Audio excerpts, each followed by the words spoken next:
शुक्रिया आप तीनों का जुड़ने के लिए और अपडेट्स देने के लिए।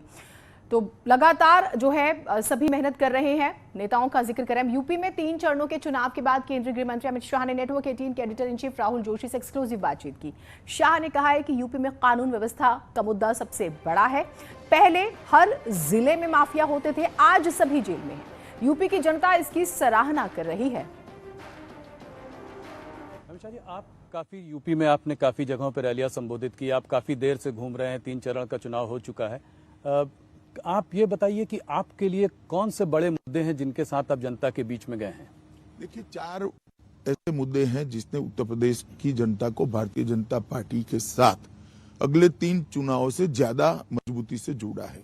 सबसे पहला मुद्दा है लॉ एंड ऑर्डर, दूसरा मुद्दा है गरीब कल्याण का, तीसरा मुद्दा है उत्तर प्रदेश के अंदर विकास, इंफ्रास्ट्रक्चर हो, पीने का पानी हो, स्वास्थ्य की सुविधा हो या बिजली पहुंचना हो, और हमारा चौथा मुद्दा है कि हमने जिस प्रकार से उत्तर प्रदेश के अंदर एडमिनिस्ट्रेशन में परिवर्तन किया है, ये बहुत बड़ा मुद्दा है। जनता को कहीं से न्याय मिलने की उम्मीद खत्म हो गई थी और धीरे धीरे इसको वास्तविकता मानकर लोगों ने स्वीकार भी लिया था।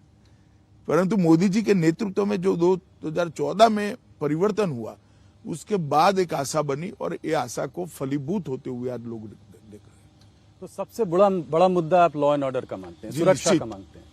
मैं उत्तर प्रदेश में लगभग 2013 की मई से लेकर 2000 की काउंटिंग तक कार से हर जिला छोड़ दीजिए, हर ब्लॉक तक लगभग गया हूँ। कोई सोनभद्र के 1-2 ब्लॉक छूट गए हो, हर ब्लॉक तक मैं गया हूँ। मैं आपको बता सकता हूँ, उत्तर प्रदेश के अंदर थाने में जाते ही एफआईआर रजिस्टर हो जाएगा, इसको कल्पना मानी जा सकती। सपा आती थी तो एक धर्म विशेष के लोगों को कुछ भी करने का अधिकार होता था। एक ही समय ऐसा है जब आजम खान, अतीक अहमद और मुख्तार अंसारी तीनों जेल में। उत्तर प्रदेश की जनता ये सोच नहीं सकती कि जो उनको परेशान करने वाले थे, बेचारे बनकर आज जेल की रोटियां तोड़ रहे। नेटवर्क 18 के editor in chief Rahul Joshi ने यूपी में 3 चरणों के चुनाव के बाद केंद्रीय गृह मंत्री अमित शाह से एक्सक्लूसिव बातचीत की और प्रधानमंत्री मोदी के अखिलेश यादव पर आतंकियों के केस वापस लेने वाले बयान पर सवाल किया। इस पर अमित शाह ने कहा है कि एसपी बीएसपी ने अपनी सरकार में आतंकियों के मामलों में तुष्टीकरण किया था। से उन्होंने बोला, अभी अहमदाबाद में ब्लास्ट केस हुए तो उसमें 38 लोगों को फांसी की सजा और करीब 11 लोगों को आजीवन कारावास हुआ है। तो उन्होंने कहा कि सपा और बसपा के राज में इन टेररिस्ट लोगों को छोड़ दिया जाता था।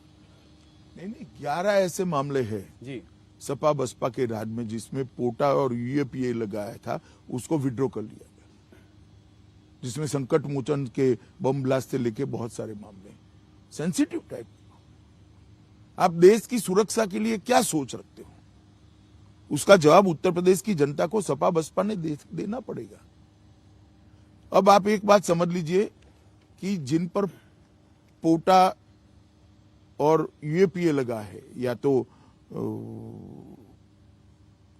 आतंकवाद विरोधी कानूने लगे, वो हटाकर केस को हल्का कर आप किसकी मदद करना चाहते हो और क्यों करना चाहते हो? सिर्फ और सिर्फ वोट बैंक के लिए?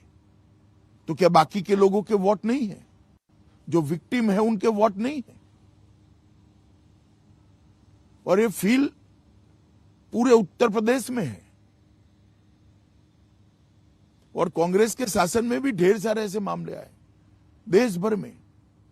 आज मोदी जी के मुख्यमंत्री रहते, आज एक केस इतने कम समय के अंदर, बम ब्लास्ट के सारे केसों का एनालिसिस कर लीजिए, बहुत कम केसों में सजा हुई है।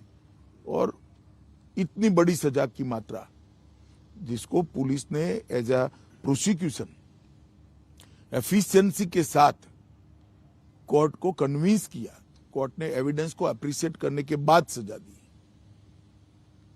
तो टेररिज्म के मामले में भी सपा बसपा ये जातिवादी और तुष्टीकरण करने वाली पार्टियों का रवैया लचर रहा है। उधर विपक्षी नेता